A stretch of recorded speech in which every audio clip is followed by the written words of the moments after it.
मुझे की सख्त ज़रूरत थी। मैं तो पड़ोस के एक अंकल के घर साफ सफाई का काम करने लग गई। उनकी उम्र तो ज़्यादा थी लेकिन दिखने में वह अभी भी बहुत जवान थे। एक दिन जब मैं उन्हें खाना देने के लिए घर गई, जैसे ही मैंने अंकल के कमरे का दरवाज़ा खोला तो अंकल अपने पिंटू को हाथ में लेकर उसकी पूरी तरह से मालिश कर रहे थे। इतना बड़ा पिंटू देखते ही मेरी तो सांसें थम गई। वो बहुत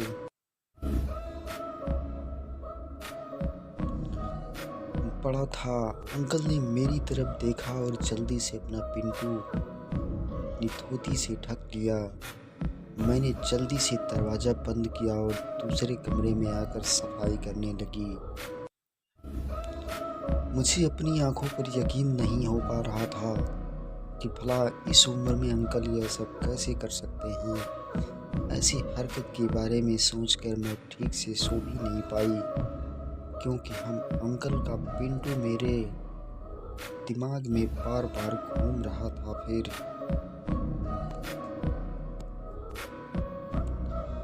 अगले दिन जब मैं काम पर गई तो अंकल ने मुझे उनके घुटनों की मालिश करने के लिए कहा। जब मैं मालिश कर रही थी तो अंकल ने बताया कि उनकी बीवी बहुत सालों पहले गुजर गई थी, क्योंकि उनकी कोई बच्चा नहीं था, इसलिए हम तब से अकेले ही रह रहे हैं। फिर बातों बातों में उन्होंने कहा उन्हें किसी के साथ की ज़रूरत महसूस होती है। तब मैंने देखा कि वो यह सब कुछ सीधा मेरे आमों को की तरफ देखते हुए बोल रहे थे। झुककर उनके घुटने दबा रही थी। मेरे आम आधे से ज़्यादा साफ साफ दिखाई दे रहे थे। मैं समझ गई थी कि अंकल मेरी गुफा में अपना पिंटू दौड़ाना चाह रहे थे। मुझे पैसों की ज़रूरत थी और अंकल काफ़ी पैसे वाला था, इसलिए अंकल को अपनी गुफा का स्वाद एक बार चखा दिया तो मेरी ज़िंदगी बदल जाएगी। मैंने उनकी बात का कोई जवाब नहीं दिया, लेकिन जैसे ही मैं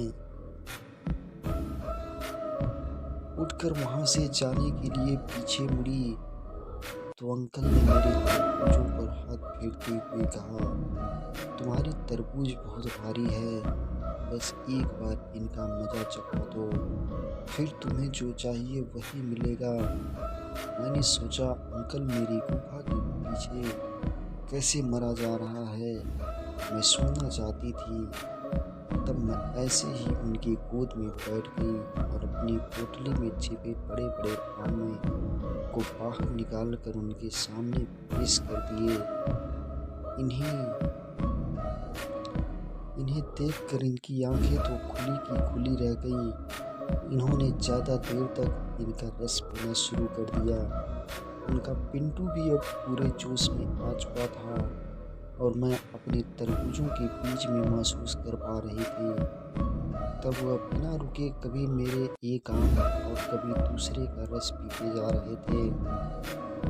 और अब तो मेरी पिंकी भी उनके नागराज की सैर करने के लिए तैयार थी। तभी उन्होंने धीरे से अपना हाथ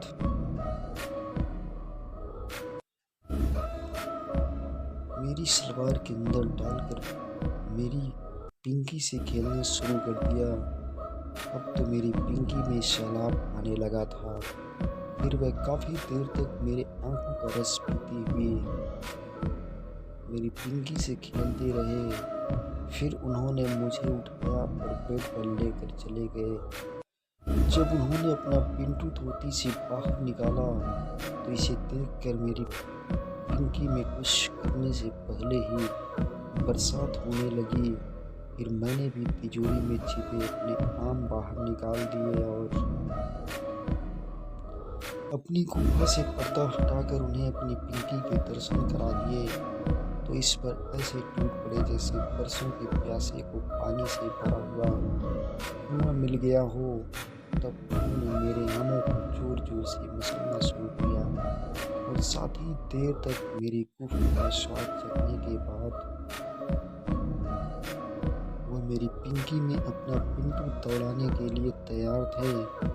तब उन्होंने अपना पिंटू मेरी पिंकी के ऊपर रखा और एक झटके में इतना बड़ा सा नागराज पूरा मेरी गुफा के अंदर कर दिया। दिखने में वह चाहे बूढ़े लगते थे, मगर अंदर से वह अभी भी बहुत जवान थे। बिना रुके देर तक मेरी गुफा में अपना पिंटू दौड़ाते रहे और मेरे आमों का रस भी जी भर कर पीते रहे। फिर जब उनका काम पूरा हो गया तो उसके बाद उन्होंने आज तक मुझे कभी भी किसी चीज़ की कमी महसूस नहीं होने दी। जी हाँ दोस्तों, आशा करता हूँ कि ये वीडियो आपको पसंद आई होगी। कमेंट में अपनी राय ज़रूर बताएं। अगर चैनल पे नए हैं तो चैनल को सब्सक्राइब ज़रूर करें, जिससे कि आगे की आने वाली हर वीडियो की नोटिफिकेशन सबसे पहले आपको मिलती रहे। धन्यवाद।